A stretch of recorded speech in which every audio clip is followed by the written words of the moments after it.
Friends, स्वागत है आप सबका हमारे YouTube चैनल द वैदिक गुरुज में। आज वैदिक गुरुज कक्षा 10वीं के लिए हिंदी मीडियम के बच्चों के लिए प्रश्नावली 3.2 के हल लेकर उपस्थित हुए हैं।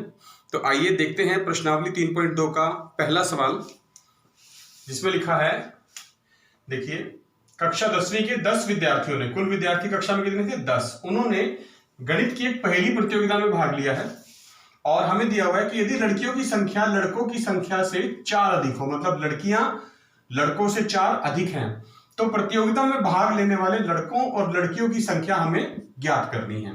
तो इसका देखिए सीधा सा आसान तरीका है। सबसे पहले आप क्या करना है, मान लेंगे कि लड़कियों की संख्या x है और लड़कों की संख्या y है।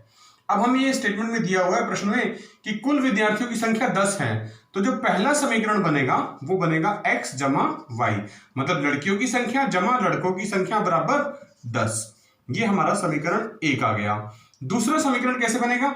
लिखा है लड़कियों की संख्या, यानी कि जो x है वो लड़कों की संख्या से 4 अधिक है, यानी लड़कियों की संख्या थी x बराबर लड़कों की संख्या से 4 अधिक है, यानी y जमा 4। ये हो गया समीकरण 2। अब आपने इन दोनों समीकरणों को की सहायता से हमने एक ग्राफ बनाना है, क्योंकि प्रश्न में कहा गया है कि जो भी हमारे पास ये स्टेटमेंट दे रखी है इसका हमने बीजगणितीय रूप, जो ये लिख दिया हमने समीकरण के रूप में, और ग्राफीय विधि से हल करना है। तो ग्राफीय विधि में क्या होगा, देखिए, ग्राफ बनाने के लिए आपको किसी भी समीकरण के दो हल कम से कम निकालने होते हैं। तो दो हल निकालने के लिए देखिए, पहले समीकरण 1 में देखिए x जमा y बराबर 10 है। आप इसको ऐसे लिख सकते हैं, ये प्लस y उधर जाके माइनस का बन जाएगा, x बराबर 10 माइनस y। अब y का मान रख लीजिए, आप मान लीजिए कि हम y बराबर 5 रख देते हैं, तो x बराबर क्या आएगा 10 माइनस में y के स्थान पे 5 रख देता हूं, तो 10 माइनस 5, तो x का मान में कितना आया 5। ठीक हो गया। तो ये तो एक मान आ गया। ऐसे ही एक और हल निकालना है आपने। मान लीजिए अब मैं y के स्थान पर 6 रख देता हूं, तो x बराबर क्या आएगा 10 माइनस 6, और 10 में से 6 आपको पता है 4, तो ये x का दूसरा मान आ गया x 4 y 6। इन दोनों हल को आपने एक टेबल बना के, छोटी सी टेबल के रूप में लिख लेना है x y। x का मान हमारे पास पहले आया था 5 जब हमने y को रखा था 5, और दूसरा मान हमारे पास x को हमने रखा था 4 और y था 6। ये एक टेबल बन गई समीकरण 1 के लिए। अब समीकरण 2 के लिए इसी प्रकार दो हल ज्ञात करने हैं हमने। तो देखिए वही तरीका अपनाएंगे। सबसे पहले मान लीजिए मैं y के स्थान पर 0 रख देता हूं, तो x बराबर 0 जमा 4 हो जाएगा, तो x बराबर 4 आ गया। ये देखिए ये पहला हल आ गया। दूसरा, अब मान लीजिए आप y के स्थान पर 1 रख देते हैं, तो क्या आएगा x बराबर 1 जमा 4, यानी x बराबर 5। तो ये दूसरा हल आ गया। इन दोनों हल को भी आप टेबल की सहायता से लिख सकते हैं। x y इस तरह से, x का मान 4 और y का 0, और दूसरा हल आया था x 5 y 1। अब देखिए दो हल निकाल दिया हमने दोनों समीकरणों के। इनको अब हमने ग्राफ की सहायता से ग्राफ पेपर पर ड्रॉ करके आपको निरूपित करके दिखाना है। ये अब हमने ग्राफ बना लिया है। ये x अक्ष है, ये y अक्ष है, और हमने इस पे बिंदु लगा लिए हैं 0 1 2 3 4 5 6, और यहाँ भी y अक्ष पे भी। और ये हमारे दोनों समीकरणों के टेबल मैंने बना लिए यहाँ पर। तो देखिए पहले समीकरण का पहला हल था x 5 y 5, तो ये आपका x अक्ष पे 5 है, इसको ऊपर ले जाएंगे, और y अक्ष का 5 यहाँ पर है, इसके बिल्कुल सामने ये बिंदु मिल रहा है, तो यहां आप एक बिंदु लगा देंगे। इसका हल हो गया x 5 y 5। दूसरा हल था x 4 y 6, तो ये x 4 है, देखिए x अक्ष पे 4 लेना है, और y अक्ष पे 6। तो जब आप इसको मिलाएंगे तो इस तरह से आएगा आपके पास यहां पर। तो ये जो बिंदु आ गया दूसरा, ये x 4 और y 6। अब इन दोनों बिंदुओं को आपने पेंसिल और स्केल की सहायता से बिल्कुल सीधी सरल रेखा की तरह मिला देना है। देखिए मिला रहे, ये बिल्कुल सीधी सरल रेखा के रूप में हमने एक लाइन लगा दी है। यहां लिख देंगे कि ये समीकरण 1 का ग्राफ है। दूसरी समीकरण में पहला हल है x 4 y 0, तो ये x 4 है, देखिए यहीं पर हल बन जाएगा ये x 4 y 0। दूसरा हल था x 5 y 1, तो एक्स अक्ष पे 5 और वाई अक्ष पे 1, ये 5 1 के बिल्कुल सामने यहाँ कहीं बिंदु आएगा। इसका हल लिख देंगे x5 y। कब इन दोनों को मिलाना है हमने, तो देखिए इन दोनों को मिला रहे हैं, बिल्कुल सीधा सरल रेखा के रूप में मिला देंगे आप इन दोनों को, इस तरह से मिलेगा। ये समीकरण 2 के लिए ग्राफ आ गया। और जिस बिंदु पर ये मिलेंगे दोनों, जिस बिंदु पर ये मिलेंगे वो बिंदु जो होगा वो इनका हल होगा। तो आप देखिए ग्राफ पेपर में जब आप बनाएंगे तो बिल्कुल आपके पास एग्जैक्ट हल आएगा। तो यहाँ मैं 7 लिख देता हूँ। तो ये देखिए ये मिल रहा है x7 y3। तो x बराबर 7 और y बराबर 3 का अर्थ है, x हमने माना था लड़कियों की संख्या, तो जो लड़कियों की संख्या है, लड़कियों की संख्या वो आपके पास आ गई है 7, और y को हमने माना था लड़कों की संख्या, तो जो लड़कों की संख्या है वो आपके पास आ गई है 3। पहले प्रश्न का ही दूसरा भाग हल कर रहे हैं। हमें दिया हुआ है कि 5 पेंसिल तथा 7 कलम का कुल मूल्य 50 रुपये है। 5 पेंसिल और 7 कलम, इनका कुल मूल्य 50 रुपये है, जबकि 7 पेंसिल और 5 कलम का मूल्य 46 रुपये है। हमें एक पेंसिल और एक कलम का मूल्य ज्ञात करना है। आप मान सकते हैं, मान लीजिए एक पेंसिल का मूल्य हम लिख लेते हैं x रुपये है और एक कलम का मूल्य y रुपये है। तो जैसा कि हमें प्रश्न में दिया हुआ है कि 5 पेंसिलें लेनी है, यानी 5x लेना है, और 7 कलम लेनी है, कलम को हमने y माना है, तो मतलब 7 कलमें लेनी है, जमा 7y बराबर में 50 रुपये। तो ये आपके पास समीकरण 1 आ गई। दूसरी समीकरण के लिए हमें कहा गया है कि आपके पास अब 7 पेंसिल हैं, यानी पेंसिल 7 हैं, तो अब आपने 7x लिखना है, और कलम 5 है तो जमा 5y बराबर मूल्य अब है 46 रुपये। ये 2 समीकरण आ गई, दोनों समीकरण बन गए हमारे पास। अब इन दोनों के हमने हल निकालने हैं ग्राफीय विधि से। तो ग्राफीय विधि से हल निकालने के लिए हमने आपको बताया था अभी पिछले प्रश्न में, पहले भाग में इसके, कि 2-2 हल निकालने होते हैं। 2-2 हल आपने निकालने, तो देखिए आप इसको थोड़ा सा आसान करके लिख सकते हैं। 7y बराबर ये जो 5x है ये उधर जाके माइनस का हो जाएगा, 50 माइनस 5x। अब हमने x का मान ऐसे रखना है कि ये पूरा पूरा भाग हो जाए। किससे पूरा पूरा भाग हो जाए, कि ये जो 7 यहाँ लिखा था 7y के साथ, ये 7 इसके बटे में आ जाएगा, 50 माइनस 5x बटे 7। अब मान लीजिए पहला हल जो है, माना x बराबर आप 3 रख दें, तो देखिए y बराबर क्या बनेगा, 50 माइनस 5, x की जगह पे 3 रख दिया, बटे 7। कितना आया, 50 माइनस 5 गुना 3, 5 3 15 बटे 7, और 50 माइनस 15 कितना होता है, 35 बटे 7। और ये कट सकता है, अब 7 एकम 7, 7 पंजे 35, 5 7 के पहाड़े पे, तो y का मान कितना आ गया, 5। तो यानी पहला हल आ गया x 3 y 5।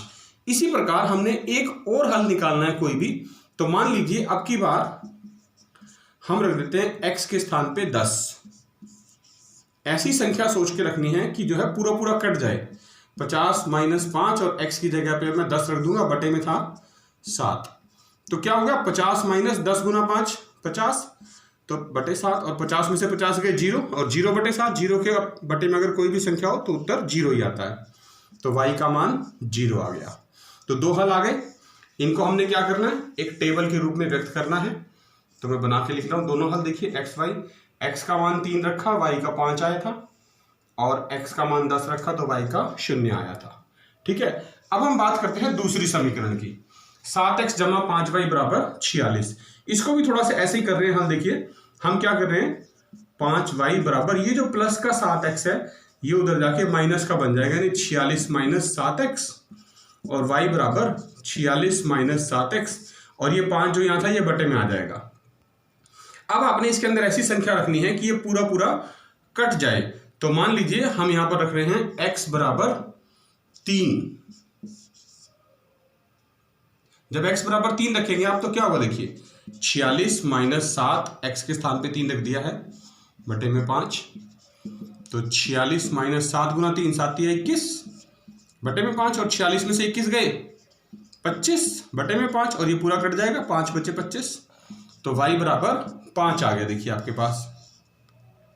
अब मुझे एक और संख्या रखनी है कोई भी, तो हम रख लेते हैं, मान लीजिए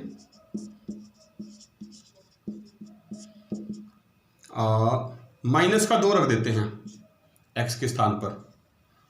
x बराबर एक संख्या माइनस की रख लेते हैं, माइनस का 2। उससे क्या होगा देखिए, y बराबर 46 माइनस 7, और अगर मैं यहाँ -2 लिख दूँ बटे में 7, तो y बराबर 46, और जब गुना करेंगे 7 दूनी 14 और माइनस माइनस प्लस हो जाएगा, जमा 14 बटे में यहाँ 5 था, तो 46 जमा 14 कितना हो गया, 60 बटे में 5 यानी 12, पूरा पूरा कट जाएगा, 12 पंजे 60 होता है, तो y का मान आ गया 12। तो अब इनको हम क्या करेंगे, टेबल बना के व्यक्त कर देंगे x और y, ताकि ग्राफ जब बनाएं तो हमें आसानी हो। x 3 y 5 और x हमने रखा था -2 और y आया था 12। देखिए ग्राफ में हम दोनों हल निरूपित कर रहे हैं। ये x अक्ष है, मैंने 1 से लेकर 10 तक लिख लिए हैं। ये y अक्ष है, यहाँ 1 से 12 तक मैंने बिंदु लगा लिए हैं। ग्राफ पेपर में हमारे पास देखिए पहला जो हमारे पास समीकरण के लिए हल आए थे वो थे x 3 और y 5। तो ये x अक्ष पे 3 और y अक्ष पे 5, इसके बिल्कुल सामने जो बिंदु लगेगा, आप चाहे तो इस तरह से दिखा सकते हैं। ग्राफ पेपर पे जब आप करेंगे तो आपने एग्जैक्ट पॉइंट लगेगा आपका। तो ये बिंदु आ गया मेरे पास x 3 y 5, और दूसरा जो हल था वो था x 10 y 0। तो x अक्ष पे 10 और 0 के सामने, तो ये बिल्कुल x अक्ष पे आ जाएगा। इन दोनों बिंदुओं को अब आपने मिला देना है सरल रेखा की हेल्प से। आप पेंसिल और स्केल की हेल्प से मिलाएंगे जब सहायता से ग्राफ पेपर पे, तो एक बिल्कुल सीधी सरल रेखा आएगी आपके पास, ठीक है, इस तरह से। तो यहाँ समीकरण 1 लिख देंगे, आपके समीकरण 1 का हल है। तो ये जो इसके निर्देशांक थे, मैं इनको भी यहाँ से हटा के यहाँ लिख देता हूँ थोड़ा सा नीचे, 3 5, ताकि साफ साफ नजर आए।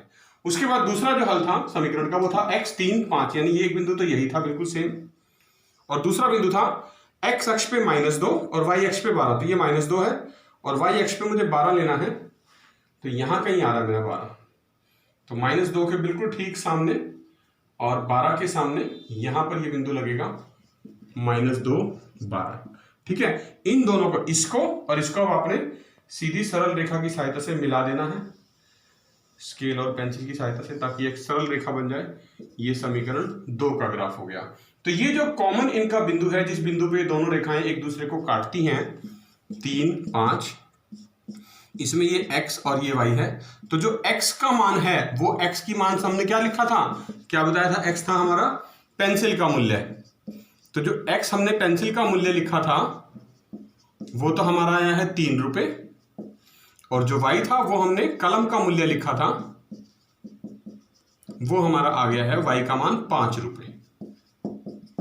बच्चों दूसरे प्रश्न पे जाने से पहले हम आपको 2 सामान्य परिस्थितियां समझा रहे हैं कि मान लीजिए ये एक हमारे पास 2 चर वाला रैखिक समीकरण है, a1x b1y c1 बराबर 0। ये पहला समीकरण इस रूप में होता है, और दूसरा समीकरण a2x b2y c2 बराबर 0 के रूप में होता है। इन दोनों समीकरणों की सहायता से हमें यह बताना होता है कि ग्राफ में जो रेखाएं आएंगी 2, वो एक बिंदु पे प्रतिच्छेद करेंगी या नहीं करेंगी। तो कैसे होता है वो देखिए। तो पहली जो शर्त है वो क्या है स्थिति, कि a1 बटे a2, यानी जो x का गुणांक a1 और यहाँ x का गुणांक a2 है, a1 बटे a2, ये बराबर नहीं है b1 बटे b2, यानी y का गुणांक b1 है, यहाँ y का गुणांक b2, दोनों समीकरणों में से लेना है। तो a1 बटे a2 बराबर नहीं है b1 बटे b2।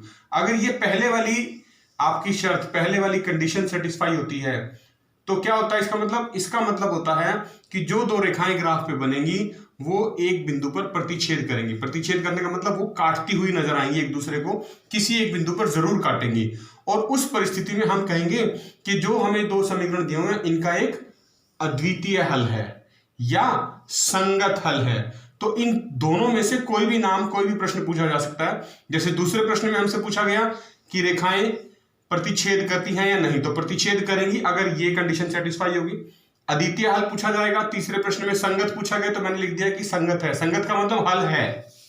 दूसरी परिस्थिति में क्या होगा, a1 बटे a2 बराबर, मान लीजिए पहले दोनों बराबर आ गए, तो हमें तीसरा भी चेक करना है, c1 बटे c2, जो अचर पद है हमारे, कांस्टेंट संख्याएं c1 बटे c2, वो बराबर नहीं है। तो इसका मतलब क्या होगा, जो ग्राफ पे रेखाएं बनेंगी, सरल रेखाएं, वो समांतर रेखाएं आएंगी। समांतर रेखाएं मतलब पैरेलल लाइन, और उनका कोई हल नहीं होगा, उनका कोई हल नहीं होगा। और इस परिस्थिति में जब समीकरणों का कोई हल नहीं होता, ग्राफ पे समांतर रेखाएं बनती हैं, तो उसको हम बोलते हैं असंगत। और जो तीसरी परिस्थिति है वो है कि जो तीनों हमने गुणांक लिखे a1 बटे a2, b1 बटे b2 और c1 बटे c2, ये तीनों बराबर आ जाएं, ये तीनों बराबर आ जाएं, तो इसका मतलब होता है कि वो जो रेखाएं हैं वो समपाती हैं। समपाती मतलब समझते हैं, एक दूसरे के ऊपर इस तरह से दिखे, जैसे पहली समीकरण आ गई रेखा, ये दूसरी रेखा, इसी के ऊपर आ गई दोनों रेखाएं, एक के ऊपर एक, किसी भी तरह से हो सकती है, ऐसे भी हो सकती है, ऐसे भी हो सकती है, दोनों एक के ऊपर एक ही रेखाएं आएंगी, जैसे ये पहली और ये दूसरी इसी के ऊपर, तो उसका मतलब होता है कि अनंत हल हैं, ये रेखाएं समपाती होती हैं, कोइंसाइड बोलते हैं इनको, अनंत हल हैं और संगत। तो इस बात को ध्यान रखना है कि जब रेखाएं प्रतिच्छेद करती हैं और या समपाती होती हैं तो हल हमेशा संगत होते हैं। अगर हल है तो समीकरण संगत है, हल नहीं है तो असंगत है। बस यही आपने 3 बातें ध्यान में रखनी है। देखिए दूसरा प्रश्न कर रहे हैं, दूसरे प्रश्न के पहला जो भाग है उसमें हमें ये 2 समीकरण दिए हुए हैं। आपको इन दोनों समीकरणों की सहायता से हमें बताना है देखकर कि ये जो रेखाएं बनेगी इनसे वो प्रतिच्छेद करेंगी, समपाती होंगी या समांतर होंगी। तो हमने आपको अभी थोड़ी देर पहले बताया कि हम सबसे पहले इन दोनों समीकरणों की है जो तुलना करेंगे वो इनसे करेंगे, a1x जमा b1y जमा c1 बराबर 0, ये पहली समीकरण के लिए, और a2x जमा b2y जमा c2 बराबर 0 दूसरी समीकरण के लिए। तो जो देखिए पहली समीकरण में x का गुणांक है वो a1 बनता है, यहाँ x का गुणांक क्या है 5, तो a1 का मान आ गया 5। इसी प्रकार y का गुणांक b1, यहाँ y का गुणांक -4, तो b1 आ गया -4। c1 ये रही तीसरी संख्या 8, तो c1 बराबर हमने 8 लिख दिया। इसी प्रकार दूसरी समीकरण में से x का गुणांक a2 7 आया, b2 y का गुणांक 6 आया और c2 का मान -9 आया। अब हमें इनको बटे में लिखना है, 5/7 -4/6 और 8/-9। अब देखिए इनमें से ये दोनों कट रहे हैं, आप 2 के पहाड़े पे काट सकते हैं, 2 दूनी 4, 2 तिया 6। और अगर हम ध्यान से देखें तो 5/7 जो है वो ये -2/3 जो है ये बराबर नहीं है। तो ये हमारे पहली जो समीकरण थी, जो पहली स्थिति थी कि दोनों a1/a2 is not equal to b1/b2, यानी इस तरह से लिखा था हमने। देखिए मैं लिख के दिखा रहा हूं यहाँ पर आपको इसी के सामने, ताकि आपको याद आ जाए, पता चल जाए a1/a2 बराबर नहीं है b1/b2। देखिए बराबर नहीं है, और ये स्थिति किसको दर्शाती है कि जो रेखाएं हैं वो एक दूसरे को प्रतिच्छेद करती हैं, रेखाएं प्रतिच्छेद करती हैं मतलब काटती हैं आपस में एक दूसरे को ग्राफ पे। तो देखिए बिना ग्राफ बनाए ही हमें पता चल गया कि ये दोनों रेखाएं एक दूसरे को काटती हैं। और जब रेखाएं काटती हैं तो क्या होता है, इसी में जोड़ देते हैं, रेखाएं जब काटती हैं तो क्या होता है, हमेशा हल कौन सा होता है, अद्वितीय हल, एक अद्वितीय हल होता है, और जो हल होते हैं वो संगत होते हैं। तो मैंने तीनों बातें आपको देखिए इसी एक प्रश्न में बता दी हैं। बिल्कुल ठीक इसी प्रकार से हम इसका दूसरा भाग करेंगे। देखिए दूसरे भाग में हमें दे रखा है 9x जमा 3y जमा 12 और 18x जमा 6y जमा 24। इसी तरह से इन दोनों से तुलना करनी है आपने। x का गुणांक a1 9 है, ये लिख लिया, y का गुणांक b1 पहली समीकरण में से 3 है, c1 का मान 12। इसी तरह से आपने a2 b2 और c2 के मान दूसरी समीकरण में से लिखने हैं। अब देखिए वही लिखना है फिर 9/18, 3/6 और 12/24, तीनों a1 a2 b1 b2 c1 c2 को बटे में लिख लेना है। अब देखिए ये कट रहे हैं, ये 9 एकम 9, 9 दूनी 18, ये 3 के पहाड़े से 3 एकम 3, 3 दूनी 6, ये 12 के पहाड़े से 12 एकम 12, 12 दूनी 24। तो ये जो तीनों मान हैं ये बराबर आ गए, है ना। और बराबर किस स्थिति में होते थे, a1/a2 बराबर b1/b2 बराबर c1/c2। ये कौन सी परिस्थिति थी कि अनंत हल है। जब अनंत हल होते हैं तो मतलब रेखाएं क्या थी, समपाती थी। रेखाएं जब हम ग्राफ पे बनाएंगे तो समपाती आएंगी, समपाती मतलब कॉन्साइड करेंगी एक दूसरे के ऊपर, बिल्कुल कॉन्साइड करेंगी, संपाती होंगी। जैसे ये पहली लाइन इस तरह से आई है और दूसरी भी इसी के ऊपर आएगी, तो वो किसी भी परिस्थिति में हो सकती है। तो रेखाएं संपाती हैं, और संपाती का मतलब क्या होता है, अनंत हल है। और हल अगर आ रहा है, चाहे एक है, अद्वितीय है या अनंत है, मतलब संगत होता है। याद रखना है, अगर हल एक है या एक से ज्यादा है तो हमेशा वो संगत होता है। ठीक है, अब बात करते हैं तीसरे भाग की। तीसरे भाग में भी देखिए ये समीकरण 1 था, ये समीकरण 2, मैंने समीकरण 1 की तुलना इससे करनी है और समीकरण 2 की तुलना दूसरी समीकरण से। तो a1 b1 और c1 के मान लिख लिए हैं। ठीक है, अब क्या करना है, देखिए 6/2 -3/-1 10/9 कट रहा है। देखिए 2 के पहाड़े से 2 एकम 2, 2 तिया 6, 3/1। ये माइनस से माइनस भी कट गया, 3/1 बराबर आ गया। और तीसरा जो है वो बराबर नहीं है, 10/9। तो पहले दो तो बराबर हैं, यानी A1/A2 बराबर B1/B2 बराबर नहीं है C1/C2। तो ये कौन सी परिस्थिति थी? ये तीसरी परिस्थिति हमारी, जिसमें हमने कहा था कि जो रेखाएं हैं वो क्या हैं? समांतर हैं। रेखाएं समांतर हैं। समांतर मतलब पैरेलल है एक दूसरे के, कभी नहीं मिलेंगी आपस में। रेखाएं समांतर हैं, और जब समांतर होती हैं तो इसका मतलब क्या होता है? कोई हल नहीं, उनका कोई हल नहीं होगा। और जब कोई हल ही नहीं है तो इसका मतलब सीधा सा है कि वो असंगत है। ठीक है बच्चों, तीसरे प्रश्न का पहला भाग कर रहे हैं आपके लिए। ये समीकरण 1 है, ये समीकरण 2 है। 2 समीकरण दिए हुए हैं। हमें ये बताना है इन रैखिक समीकरण युग्म को देख के कि इनके जो हल आएंगे वो संगत आएंगे या असंगत आएंगे। तो तरीका वही है जो पिछले क्वेश्चन में हमने अप्लाई किया था। हमने इन दोनों समीकरणों की तुलना करनी है, A1x जमा B1y जमा C1 बराबर 0 से, और A2x जमा B2y जमा C2 बराबर 0 से। तो x का गुणांक A1 पहली समीकरण में 3 है, तो A1 का मान 3 आ गया। y का गुणांक B1 दूसरी समीकरण में 2 है, पहली समीकरण में 2 है, तो B1 का मान 2 आ गया, और C1 का -5। इसी प्रकार से A2 का मान 2, B2 का मान देखिए y का गुणांक -3, और C2 जो है अचर पद है वो -7 कांस्टेंट संख्या आ गई मेरी। अब हमने वही लिखना है पहले की तरह, 3/2, 2/-7 और -5/-7। हमने अपनी वही तीनों परिस्थितियां चेक करनी है कि देखिए पहली परिस्थिति में क्या हमें ये दोनों बराबर नजर आ रहे हैं? नहीं, ये बराबर नहीं है, यानी 3/2 बराबर नहीं है 2/-3। जब पहले दो बराबर नहीं होते तो हम तीसरी संख्या को देखते ही नहीं है। तो इसका मतलब क्या हुआ? ये हो गया A1/A2 बराबर नहीं है B1/B2। और जब ये बराबर नहीं होते तो इसका मतलब क्या होता है? एक अद्वितीय हल। क्या होता है? एक अद्वितीय हल। और मैंने बताया था हल एक है या एक से ज्यादा है, दोनों ही परिस्थितियों में जो समीकरण होते हैं वो संगत होते हैं। तो ये संगत आ गया। दूसरे भाग में देखिए हमारे पास ये 2 समीकरण दिए हुए हैं, पहली और दूसरी। इसमें बटे में लिखी हुई है संख्याएं, तो हमने कंपेयर करना है, इनको तुलना करनी है। इस पहली समीकरण से कर रहे हैं।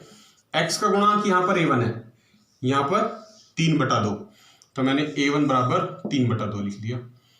y का गुणांक B1, यहाँ पर y का गुणांक 5/3 है, तो B1 का मान 5/3। इसी प्रकार C1 -7, तो C1 -7। आप ऐसे ही दूसरी समीकरण की तुलना इससे जब करेंगे तो A2 का मान 9, B2 -10 और C2 -14 आ गया। अब आपको ध्यान रखना है वही कि हमने पहले इनको भाग करना होता है। तो देखिए पहली जो A1 का मान था 3/2, और बटे में ये 9 लिख रहा हूं मैं, तो इसके 9 के बटे में 1 लिखा जा सकता है। अब ये B1 जो था ये था 5/3, और बटे में B2 लिखना है -10, तो मैं -10 इसके भी बटे में 1 लगा लेता हूं। और जो तीसरी संख्या है -7 बटे में -14। अभी बीच में बराबर का या बराबर नहीं है कोई भी चिन्ह नहीं लगा रहे हैं, वो बाद में देखेंगे अगले स्टेप में। देखिए पहले इसको ठीक करके लिखना है, 3/2। जब बटे में ऐसे होता है तो पलट जाती है रकम, गुना होके गुना 1/9 बन जाता है।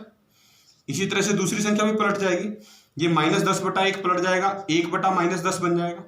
और ये देखिए माइनस से माइनस कट गया और 7 के पहाड़े से कट भी रहे हैं, 7 एकम 7, 7 दूनी 14, तो 1/2 लिख देंगे। ये भी कट रहे हैं, देखिए 3 एकम 3, 3 तिया 9, 1/2 गुना 3 6 आ गया। ये भी कट रहा है, 5 एकम 5, 5 दूनी 10, यानी इस बार ये -1/6 आ गया, और ये 1/2। तो देखिए ये पहले दोनों जो है ये बराबर नहीं है। जब पहले दोनों बराबर नहीं है तो इसका मतलब हमने तीसरा मान की आवश्यकता नहीं है, तो ये आ गया फिर से वही एक अद्वितीय हल है। ये आपका तीसरे प्रश्न का तीसरा भाग है। दूसरा भाग हमने आपके करने के लिए छोड़ दिया है ताकि आपको प्रैक्टिस भी हो जाए साथ साथ। तो अद्वितीय हल हो गया, मतलब ये भी क्या है? संगत है। अब देखिए तीसरा भाग भी कर रहे हैं आपके लिए। तीसरा के बाद हम चौथा भाग छोड़ दिया आपके लिए, पांचवा भाग कर रहे हैं। पांचवें भाग में भी हमें जो संख्या दी हुई है वो एक बटे में दी हुई है। ये x का गुणांक 4/3 है, ये A1 बनेगा हमारा। जब इसकी तुलना करेंगे तो A1 बराबर 4/3 लिख दिया है। इसी तरह से B1 यानी जो y का गुणांक है समीकरण 1 में 2 है, तो B1 2 और C1 ये -8 आ गया आपका। इसी प्रकार दूसरी समीकरण की भी तुलना कर लेंगे। A2 2 आएगा, B2 3 आएगा, और C2 -12। आपने बिल्कुल पहले की तरह लिखना है 4/3, इन दोनों को भाग करना है बटे 2, बटे में 1 लिख लेता हूं मैं। इनको भाग करेंगे 2/3, इनको भाग करेंगे -8/-12। थोड़ा सा ठीक करके लिख लेते हैं, ये पलट जाएगा गुना होके 1/2 बन जाएगा, ये 2/3 ही रहेगा, माइनस से माइनस कट गया 8/12। आप काट सकते हैं, देखिए कुछ संख्या ये कट गया, 2 एकम 2, 2 दूनी 4, तो ये 2/3, ये भी 2/3 है, तो मतलब ये बराबर हो गए। और ये भी 4 के पहाड़े से काट दो, अगर 4 दूनी 8, 4 3 12, तो ये भी 2/3 आ गया, मतलब तीनों बराबर हो गए। और तीनों बराबर का मतलब क्या होता है, A1/A2 बराबर B1/B2 बराबर C1/C2। तीनों बराबर का मतलब क्या होता है कि जो रेखाएं हैं वो संपाती हैं, और संपाती का मतलब अनंत हल हैं। अनंत हल मतलब हल एक हो या अनंत हो। मैंने बताया था जो समीकरण का युग्म होता है वो हमेशा संगत होता है। असंगत कब आएगा, असंगत तब आएगा जब कोई हल नहीं होगा। तो देखा बच्चों आपने, आज हमने आपको प्रश्नावली 3.2 के सिर्फ पहले 3 सवाल समझाए हैं। पहले 3 सवाल इसीलिए समझाए गए आपको ताकि आपको जो ये 3 जो स्थितियां थी, 2 समांतर रेखाएं या प्रतिच्छेदित रेखाएं या संपाती रेखाएं, इनकी कंडीशंस अच्छे से समझ में आ जाएं। आपने इन तीनों परिस्थितियों को अच्छे से दिमाग में बिठाना है, रिवाइज करना है, क्योंकि आगे के जो प्रश्न आएंगे इसमें क्वेश्चन नंबर 4, 5, 6, 7 वो इन्हीं के ऊपर बेस्ड हैं। तो हमारी आपसे रिक्वेस्ट है, आपने क्या करना है, इस वीडियो में जो ये 3 शर्तें आपको बताई गई इनको अच्छे से रिवाइज करना है, दिमाग में बिठाना है, ताकि अगले क्वेश्चन समझने में आपको आसानी हो। वैदिक गुरुज आपसे रिक्वेस्ट करते हैं, अपने घर में रहिए, स्वस्थ रहिए, सुरक्षित रहिए, और इस वीडियो को अपने दोस्तों के साथ मैक्सिमम जितना हो सके आप शेयर कीजिए। और वैदिक गुरुज के चैनल को अगर आपने यूट्यूब से अभी तक सब्सक्राइब नहीं किया है तो सबसे पहले उसको सब्सक्राइब करिए और बेल आइकन बटन जरूर दबाइए, ताकि जब भी अगला वीडियो आए सबसे पहले आपको मिले, किसी का इंतजार आपको ना करना पड़े। बने रहिए वैदिक गुरुज के साथ, बहुत जल्द फिर मिलेंगे आपको, तब तक के लिए धन्यवाद।